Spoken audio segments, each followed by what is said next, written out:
Megan, and I'm on the design team with Texana Designs, and I wanted to share a card that I had created for a make and take at a local scrapbook store called Scrapbook and More near San Marcos, Texas.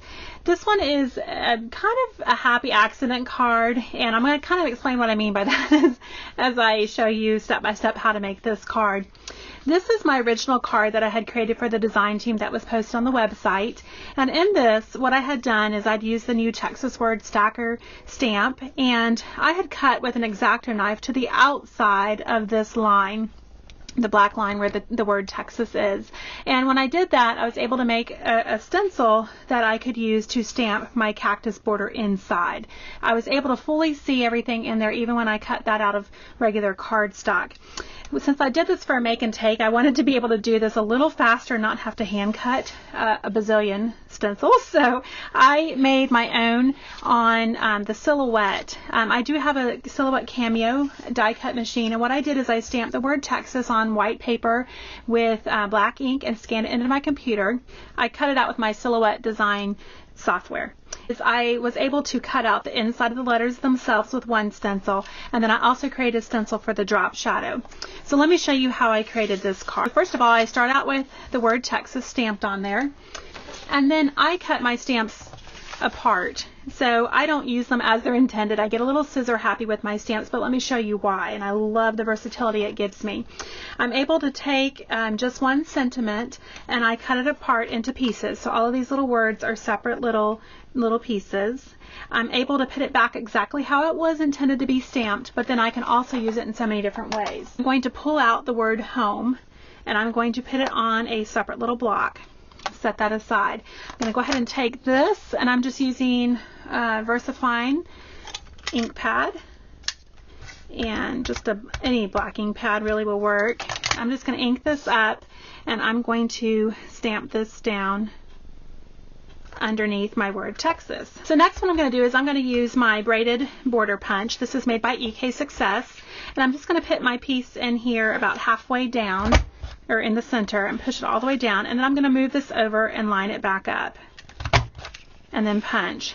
And so I'm able to get this fully punched in about 3 punches, and once I've punched, I'm just lining the design up over here with the image over there. So I'm able to get this completely punched. And then I'm going to start by taking this first stencil that's the main part of the word, and I'm going to line this up and just put that down with some washi. Then I'm going to come in and grab my same black ink and my cactus border punch, or cactus border stamp, sorry. And then what I'm going to do is I'm going to line this up so that it only goes about halfway up the image.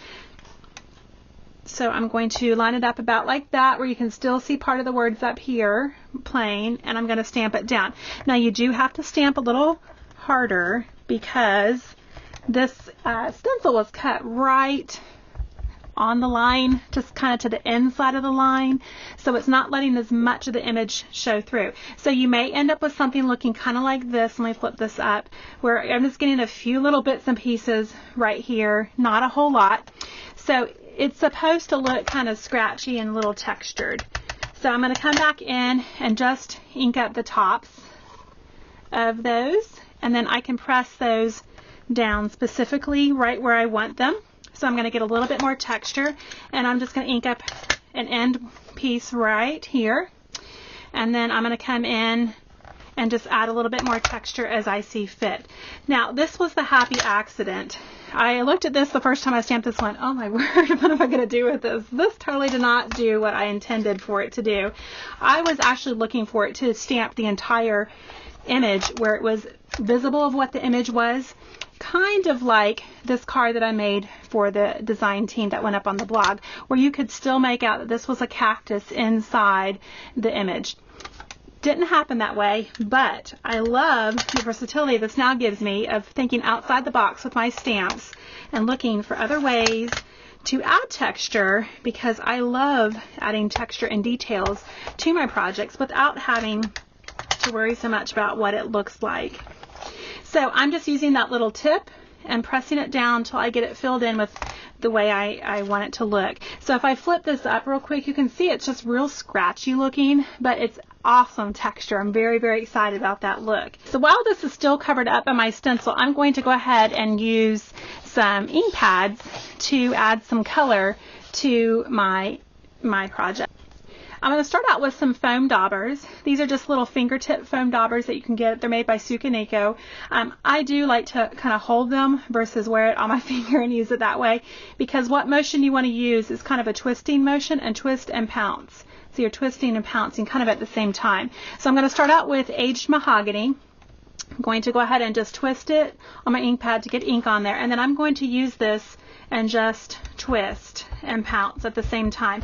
And you're going to get a great vibrant color like that. I'm going to show you on the S. If you just tap, you're not going to get a lot of color on there. Let me flip this up and show you. This is more vivid and this is very subtle. So I like bold with this, so I'm actually going to twist, and that's where the twisting gives you more of a bold color. So I'm really quickly just going to go across the tops, make sure everything is covered with the aged mahogany. And then I'm going to set that aside. I'm going to do the same thing with the brushed corduroy, except this is going to be on the bottom. Now I'm not worrying about where the two ink colors cross. That is actually where it's going to blend. That's what I love about using these Distress ink pads. So I've gone ahead and gotten everything colored in. I'm going to flip this stencil up and you can kind of see what it's looking like. And then we are going to grab the other stencil. Now, this is the stencil I created for the drop shadow. So I'm just going to really quickly look and see where I want to put this down. And then I'm going to do the same thing with my peeled paint dauber. Now this one you really do have to kind of twist and get a good bold color in here, because the little lines in the sky are so teeny tiny. And again, I cut these files with my Silhouette Designer Edition software, and I just used the trace and cut option in there, and it worked really, really well. All right, so this is the moment that you get to look for. I love flipping these up and seeing exactly what your image looks like. What I'm looking at right here is you can see where the main letter was, and then you can see where the drop shadow is. What I love is that this was just kind of shifted a little bit. You saw how quickly I just put it down, which is fine. I don't want my cards to ever look perfect, and I actually really, really like that little white line that goes in there. It kind of gives a little added pop of color in there and helps my words stand out just a little bit more. Now that little word home that I stuck on the block, I'm going to use my aged mahogany and I'm going to ink it up, and I am going to place it right down in the middle and stamp it right there. So I'm able to get a complete different ink color with that really easily without having to use a whole lot of effort. So I'm also going to use the brushed corduroy and my ink blending tool, and I'm just going to add a little bit of texture and distressing around the edges just so it's not so white. And you can let as little or as much show as you would like. Now I'm going to take a little piece of pattern paper that I use to make a border. I'm going to flip this over. I think I want the more pattern to show, and I'm going to line this up just like that. And I'll use my scissors and just trim off this little bit right here. And then this part is done. So I'm going to set that aside. Now on my original card, I have a stamped area down here. When I made a bunch of these for my make and takes, I had a lot of extra cardstock left over, and so what I'm doing is I'm going to piece together quite a bit to make my own with some of the leftover green pattern paper. So I'm going to work on a piece of white cardstock, and then I'm going to piece these together to make my card base. Let me show you how that works. So what I'm going to do is go ahead and start with this one bigger piece. And I have already gone ahead and stamped the same cactus border on there.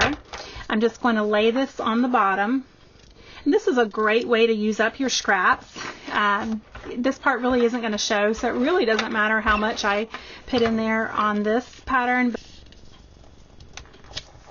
Okay, so I've got everything on there, and I'll use my scissors to just trim it off.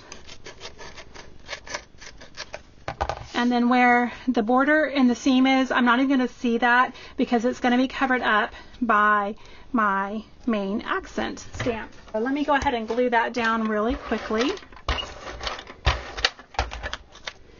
Just going to put that on just like that.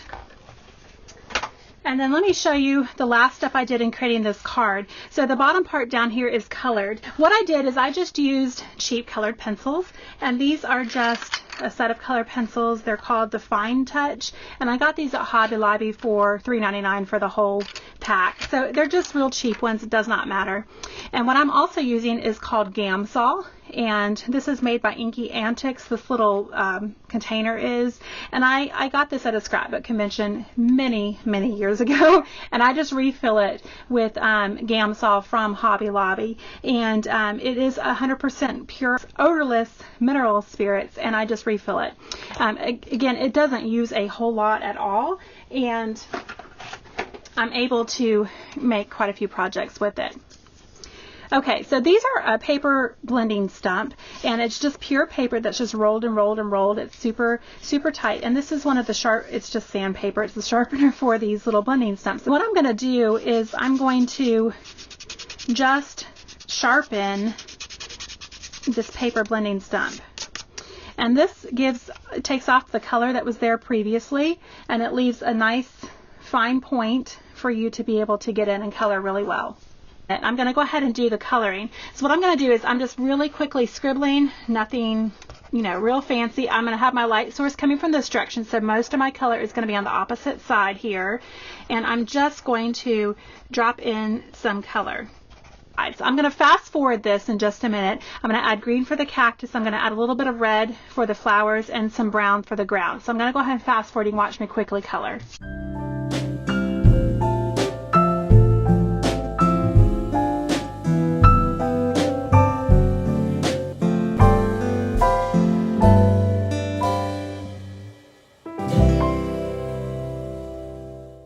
So you can see how scribbly and kind of yucky, messy it is, but it's going to turn out just like this and look really pretty and very blended. It almost gives it the look of using like an alcohol ink marker or using other types of markers to get a really pretty shaded look.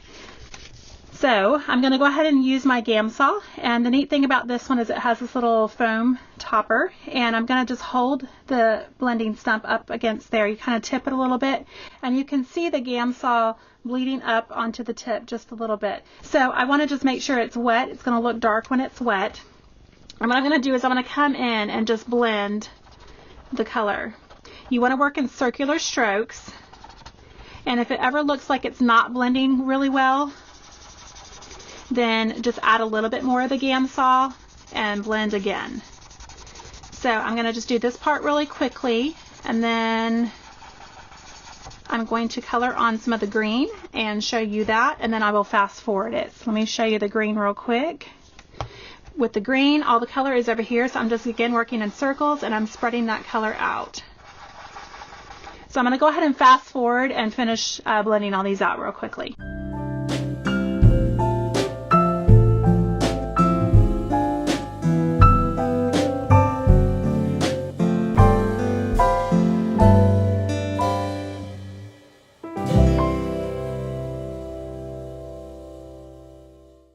Okay, so I'm finished coloring and blending. So the neat thing about this too is that you can go back in if you wanted to and add more color. So if I wanted it darker, I could come and add a little bit more color and blend again. So then I have my card, and it is all finished and just gives a really unique look to the word Texas, where it gives you that really neat texture instead of being just a real pretty image. So I just wanted to show you my little happy accident, and this is my Texas card, and thank you for watching.